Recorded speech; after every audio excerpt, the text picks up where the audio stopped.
Hola, què tal? Benvinguts a Lectora Confinada. Avui us vinc a parlar del que he llegit la segona quinzena de març. Comencem.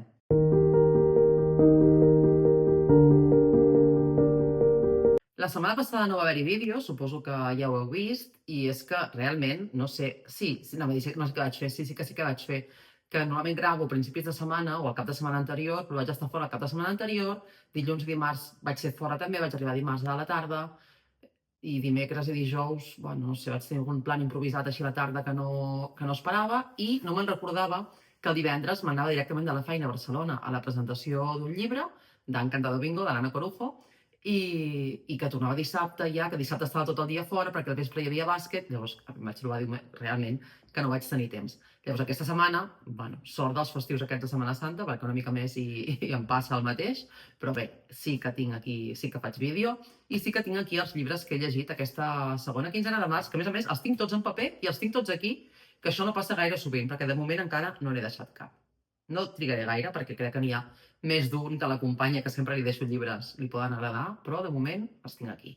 Comencem per El Bió, d'Anne Hope. He de dir que aquest llibre me'l va enviar a Amsterdam, me'l va enviar, no sé, crec que potser al febrer o així, i he de dir que no és que no m'hagi agradat, però tampoc m'ha encantat. Ja n'he parlat per alguna altra xarxa, jo crec que va ser per TikTok, que vaig fer, i a la ressenya potser també, a la ressenya Instagram, no? Que és un llibre que la faixa posava, no? Que era una barreja de Downton Abbey, Succession i Saltburn. Llavors, a mi Downton Abbey, Succession no l'he vist, Saltburn crec que sí que vaig veure la pel·li, però ara no me'n recordo massa si m'estic confonent de pel·lícula, però és igual. Downton Abbey és una sèrie que m'encanta i jo m'esperava un llibre ambientat, doncs això, no? A principis del segle XX, no? I està ambientat a l'actualitat, i això d'entrada ja em va xocar una mica. Però després és que no sé quina semblança hi ha amb Downton Abbey més enllà de la casa de la portada. No sap... Sí, home, és una família, però no li veig relació realment amb Downton Abbey. Amb l'altre no us ho sé dir, però amb Downton Abbey no. I, i el llibre aquest, en realitat, m'ha semblat un llibre entretingut, addictiu, és realment addictiu a part, hi ha alguna part que es m'ha fet més lenta, però bé, és un llibre de 450 pàgines aproximadament, que es llegeix molt bé, que es llegeix àgil, ja us dic, alguna part se m'ha fet més lenta, però tot i així, no? Es llegeix molt bé. Hi ha com, no sé, així que, com una mica salseo, no? De familiar, de traïcions, de secrets. Llavors, és una família, el patriarca d'aquesta família, no? El Philip acaba de morir, i és el cap de setmana, diguéssim, els 4 dies, està ambientat més o menys en 4 dies del seu funeral. Llavors, en aquests 4 dies veiem la família en aquell moment, no? Com està afrontant no tant la mort d'en Philip, que també, però més els seus projectes futurs, no? Davant de l'herència, no? D'aquesta supermansió. L'hereva és la Franny, que és la germana gran, i la mare, no? La Grace, la vídua d'en Philip, té moltes ganes de marxar d'aquesta casa perquè no li porta bons records. Llavors hi ha els altres dos germans, no? En Milo, que vol crear una clínica amb una droga, no? Amb la psilocibina, crec que és psilocibina, que és un bolet d'aquests, una droga psicodèlica que ara comença a fer-se estudis, no? De tractament més terapèutic. Bueno, vol crear una clínica d'això en una part de la finca, amb un amic seu. Després hi ha l'altra germana, no? La Isabel, que també, no? Té una història personal amb la casa i amb el pare. Llavors, veiem com una mica les persones que estan relacionades amb aquesta casa i amb en Philip, més enllà de la família, tenen com els seus projectes, però també coneixem una mica les relacions entre ells en el passat. Llavors, és un llibre que ja us dic, a mi m'ha semblat entretingut, però fluixet. N'havia vist molt bones ressenyes, després és veritat que n'havia vist de no tan bones, llavors això em va servir una mica com per equilibrar les expectatives. La veritat és que no és un mal llibre per res, no és d'aquests que dic no recomano o no. No, el recomano com a lectura així, més o menys lleugera, però sense esperar molt més. Almenys aquest és el meu punt de vista. Un altre llibre d'una autora que m'encanta és Una treva que no és pau, de Míriam Tous. Me va enviar a l'editorial Les Hores, que és qui ha editat en català tots els seus llibres, i de fet els he llegit tots menys un que es diu Elles parlen, la resta els he llegit tots, i és una autora que m'agrada molt. És veritat que és una autora que tots els seus llibres acaben parlant de trauma, és una dona, l'autora, que té com 2 esdeveniments traumàtics molt importants a la seva vida, que és el suïcidi primer del seu pare i després de la seva germana.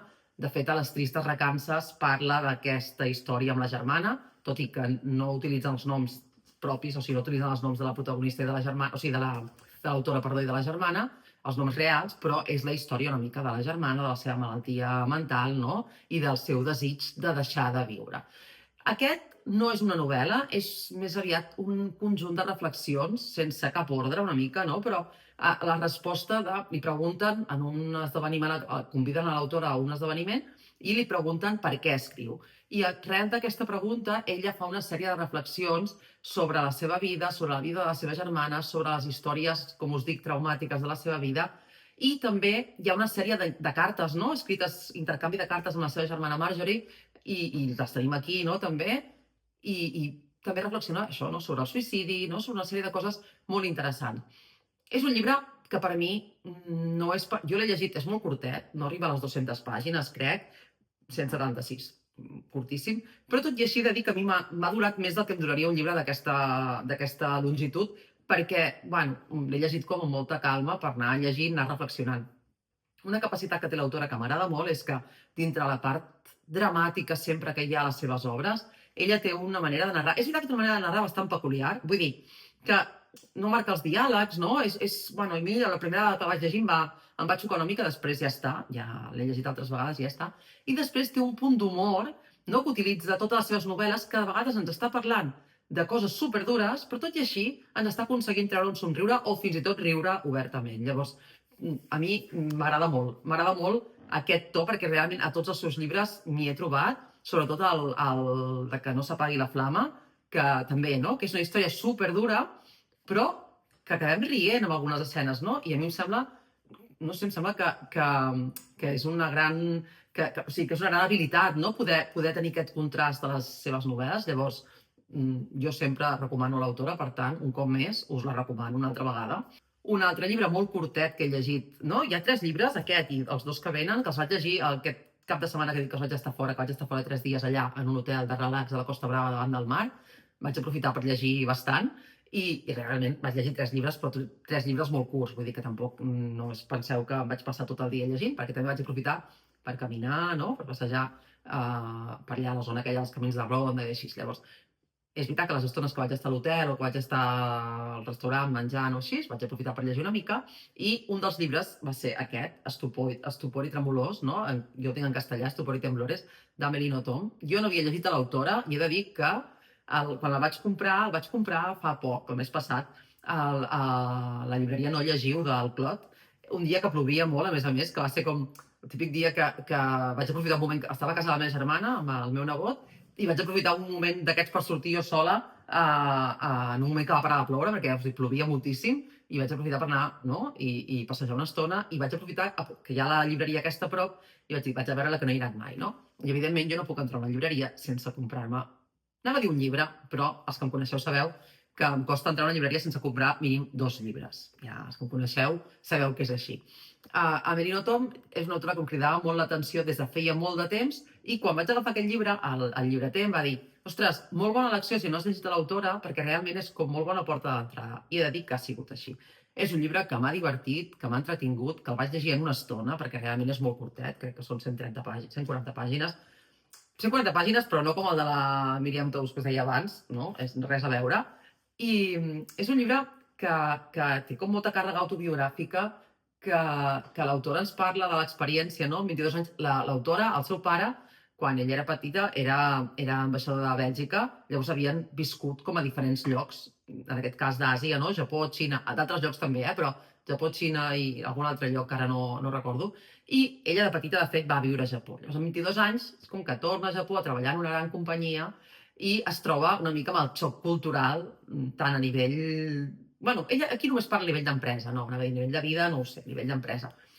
Tota les jerarquies aquestes, no?, asiàtiques, japoneses, no?, una organització molt rígida, no?, amb unes tradicions, amb uns costums, amb unes coses que aquí podrien semblar normals i allà poden semblar de mala educació, no? Llavors, la noia, 22 anys, es troba que rep a més com la doble discriminació pel fet de ser dona i pel fet de ser occidental.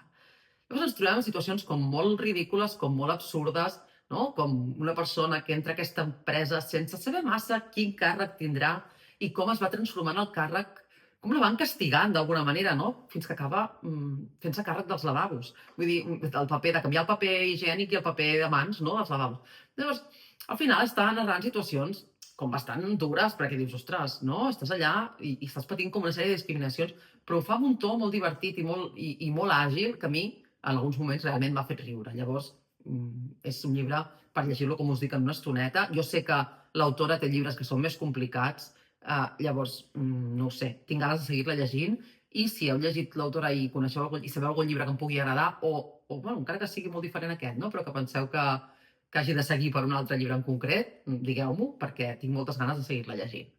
El següent llibre que estava llegint allà a l'hotel i que va anar molt bé combinar-lo amb el de Notom i amb el següent que us ensenyaré és aquest, El jardiner i la mort. Jo el tinc en castellà perquè el vaig comprar a Madrid, l'última vegada que vaig estar a Madrid, al gener, que vam anar amb una amiga, no?, de llibreries, i vaig comprar-me aquest llibre.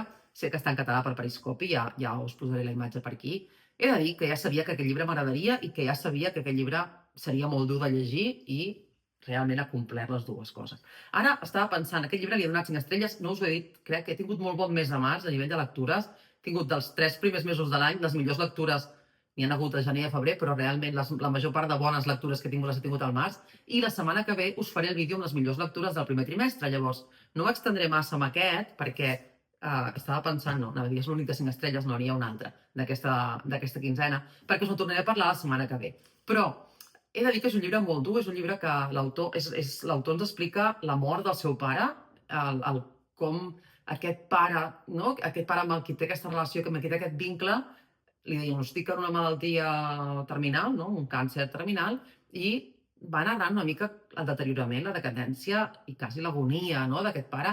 És veritat que ho combina amb altres coses, amb records i altres coses que fan agafar una mica d'aire, però és una novel·la que remou bastant i jo la vaig llegir en 3 dies, és molt curt també, com veieu, però la vaig llegir en 3 dies perquè us dic que eren aquests 3 dies que vaig estar de relax i que no vaig fer gaire més que llegir i caminar. Per tant, o sigui que sí, vaig estar vull dir que no estava treballant. Llavors, vaig aprofitar per llegir-lo, però combinat amb altres, perquè hi havia moments, sobretot als vespres, no, abans d'anar a dormir, que preferia llegir una altra cosa per no anar-me'n a dormir amb això. Ja us en parlaré més la setmana que ve, però és un llibre que m'ha agradat moltíssim. El següent llibre que vaig llegir en aquest cap de setmana que us dic que vaig marxar va ser El primer crimen, de Gemma Romeu Puntí. És un llibre que em va arribar per sorpresa de l'editorial. No us ho he dit, crec, Una treva que no es pot també me'l va enviar l'editorial, No, ara no, crec que els altres 2 no, me'ls he comprat jo, però Una treva que no es pot també. Aquest llibre em va arribar per sorpresa, és de Penguin, però està editat, per Roca. Jo no tenia, no havia mirat el catàleg de Roca, no havia demanat res, llavors de cop i volta em va arribar, no, un correu de Segur, crec que era, no?, del seu enviament, tal, arriba demà. I vaig pensar, ni idea, no? De fet, em va fer una mica de por, perquè vaig mirar el catàleg de Roca per sobre i no em cridava l'atenció res. Aquest no el vaig veure, reconec que no em vaig fixar en aquest, però no em cridava l'atenció res perquè tot era com molt rotllo autoajuda o llibres d'aquests de creixement personal i tal, i vaig pensar, mare meva, a veure què m'ha enviat. I no, m'ha enviat aquest llibre, que he de dir que em va enganxar, té 300 pàgines, sí, 300 pàgines, em va enganxar i va ser, realment em va sentar genial llegir-lo combinat amb el del jardiner i la mort, perquè era com totalment per desconnectar. És una història que està ambientada a Catalunya, és una història que la trama va d'un professor d'universitat, un professor de llatí, que escriu un llibre, una novel·la, un thriller, que l'està presentant a més per Sant Jordi i tal, ja l'ha escrit fa uns mesos, però està com als volts de Sant Jordi, no?, just, mira, a aquesta època. I comença, no?, ja de fet surt el moment de les firmes de Sant Jordi, i el seu llibre és un thriller, com us dic, i en el thriller hi ha uns assassinats que estan basats en mites, no?, en escenes mitològiques, no?, en morts de la mitologia. De diferents mitologies, no penseu ara, no?, mitologia grega, no, o romana, no?, que són potser les que tenim més, no, mitologia de tot tipus. I, per tant, aquí sí que penso que l'autor ha fet un gran treball de documentació, no?, perquè hi ha coses que no són tan evidents, no?, o que no són tan conegudes. Llavors, ell ha escrit aquest llibre i ha aparegut un assassí, que això és veritat que no és tant... O sigui, a mi la part original realment és aquesta. Realment, no? Llibres on apareix... Llibres o pel·lícules o sèries, un assassí que reprodueix els crims d'un llibre i tal.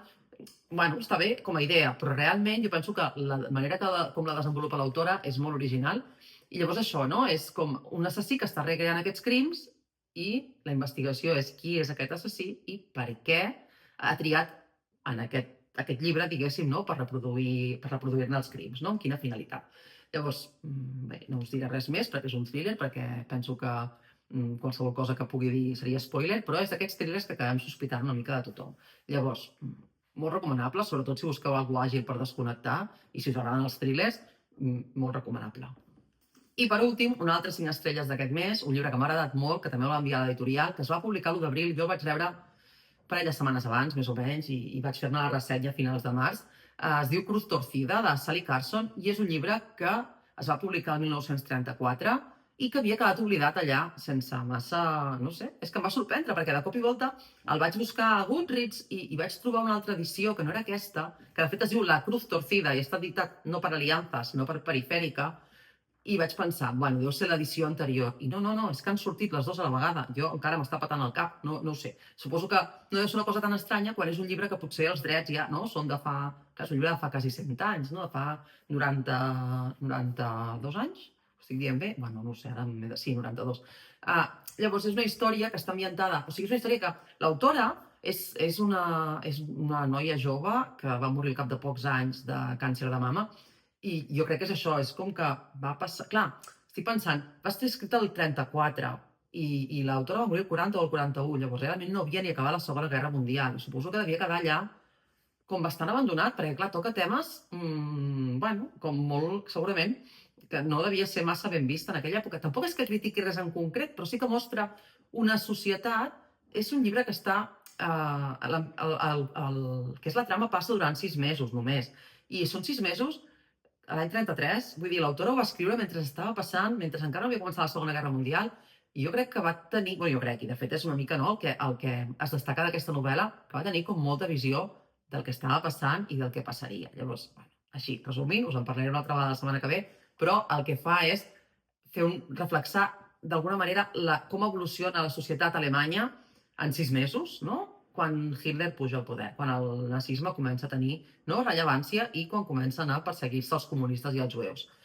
Fa molt bé perquè ho retrata dintre d'una família, o sigui, hi ha una família alemanya normal i corrent que, a més, hi ha una filla que té un nòvio que casualment és jueu, però que fins a aquell moment ningú s'havia plantejat que ningú havia pensat que aquell noi fos jueu, realment, Era una cosa com, bueno, com si fos ros o no sé, o li agradés la música clàssica, no ho sé, no era un fet rellevant, però com a poc, no, a mesura que aquests fills d'aquesta família comencen a entrar al partit nazi perquè era el que tocava i bueno, perquè el partit nazi sabia vendre molt bé, com comença a canviar una mica la relació. Llavors, realment m'ha semblat una història molt, molt interessant que ens pot servir també en el moment actual per reflexionar sobre certes coses, no? I sobre com els populismes, al final, si aquí sense xarxes socials, sense el nivell de bombardeig d'informació que tenim ara, el populisme va créixer d'aquesta manera, com no ha de créixer en un moment que ens estan bombardejant de tot per tot